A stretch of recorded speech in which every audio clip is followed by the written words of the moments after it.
بڑھتے چلے جاتے ہیں۔ دوسری بات یہ ہے کہ پچھلے مرتبہ جو گندم کی فصل تھی اس میں حکومت نے، خاص طور پر پنجاب حکومت نے، نون لیگ کی، اس نے ایک بہت بڑا دھوکہ دیا تھا، جھوٹ بولا تھا، ایک ریٹ فکس کیا تھا اور اس کے بعد چڑھ گئے تھے اس سے، اور اس کے بعد کہنے کو تو کسان کارڈ اور یہ سب چیزیں جاری کی ہیں، لیکن عام کسانوں تک کوئی ریلیف ملنے کا اس میں امکان بہت محدود ہوتا ہے، جس کے نتیجے میں لوگوں میں عدم اطمینان تھا کہ ہم کیسے آئندہ اس فصل کو آگے لے کر چلیں گے۔ پھر بیج مہنگا ہو جاتا ہے، پھر جو ادویات ہیں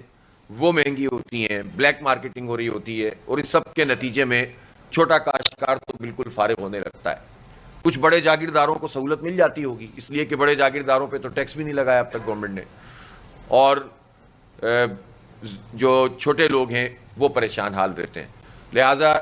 ہم اس پر بہت تفصیل سے کل بھی بات کریں گے، جو کسان مارچ ہے، اور اس تحریک کو انشاءاللہ پورے ملک میں لے کر چلیں گے۔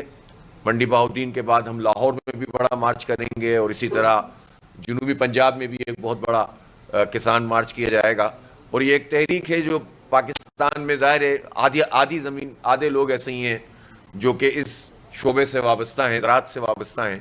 اور نیشنل فوڈ سیکیورٹی کا بھی معاملہ ہے کہ اگر آپ کسان کو بے حال کر دیں گے، فصلیں خراب ہوں گی، تو پاکستان میں کرائسس پیدا ہوگا۔ چند لوگ تو اس سے فائدہ اٹھائیں گے، لیکن پاکستان کی معیشت بھی تباہ ہوگی، اور فوڈ سیکیورٹی جو کہ ایک انٹرنیشنل اسٹینڈرڈ ہوتا ہے اس کے حوالے سے بھی مسائل پیدا ہوں گے۔ دوسری بات، 29 تاریخ کو 29 دسمبر کو انشاءاللہ یہاں اسلام آباد میں ایک بہت بڑا غزہ ملین مارچ ہم کرنے جا رہے ہیں، اور اس مارچ میں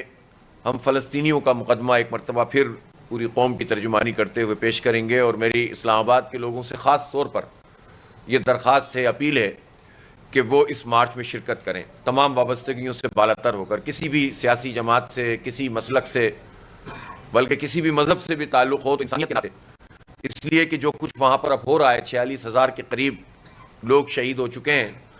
اور اس میں 33-34 ہزار بچے اور خواتین ہیں، اور رک نہیں رہا ہے اسرائیل، اس لیے کہ اسرائیل کو جو طاقت فراہم کر رہا ہے وہ امریکہ کر رہا ہے، جو دہشت گردی کا سب سے بڑا پروموٹر بن کر سامنے آیا ہے، جو ریاستی دہشت گردی کا سب سے بڑا چیمپئن بنا ہوا ہے۔ خود امریکہ کی ہسٹری اسی دہشت گردی سے عبارت ہے، اور اس وقت تو بائیڈن حکومت تو جو کچھ کر رہی تھی وہ کر رہی تھی، اب ٹرمپ کی طرف سے بھی جب یہ بات ہوتی ہے کہ ہم